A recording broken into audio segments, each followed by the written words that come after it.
Hello everyone! Today I'll try to show you some kind of strokes you can use to draw quickly and to convey smartly different textures and surfaces with a pencil. I chose to draw a wood and a hobbit house to show you some natural and artificial elements too. When sketching branches, I used to draw random lines, often moving the hand with sudden twitches.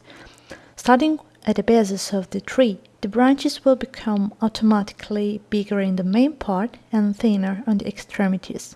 Plus, you can press more in the part you want to be more thick. Sketching bushes or the foliage is easier to draw than to explain. You just have to look the kind of leaves of the plant you are copying and its masses to decide a quick and repetitive sign to represent it.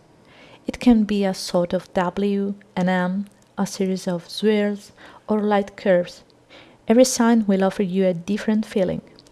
I usually draw better the edges and simply add here and there a handful of leaves to convey the general idea of the subject I'm sketching. You can use a similar technique for the grass too, so little lines, zigzags, waves, and so on. For long blades of grass, you can move them following the direction of an imaginary wind, and the same can be done for the fur of animals. In the little house there are some interesting wood parts and the walls, obviously. I suggest not to draw every single piece or brick, like in the case of leaves. In this way you will create the atmosphere in less time. In any case, I personally think that a good synthesis is better than too many details. When sketching rocks or bricks, sometimes I prefer to emphasize only the darker parts between the rocks, the interstices, to make the stones looking more light. Rocks can be made even with funny circles. Hot and water waves can be made in a similar way with a sort of a horizontal zigzag. Obviously, in the water masses, you can add some strokes to simulate some glares.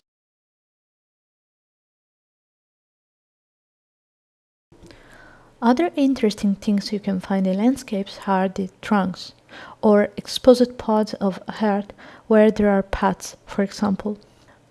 They are pretty simple to sketch because you just need two shaking lines to define the edges and random vertical strokes to simulate the disjointed parts. The cortex is nice to draw and can be made in a lot of ways, like the other natural elements, for example with little waves or with an intense hatching.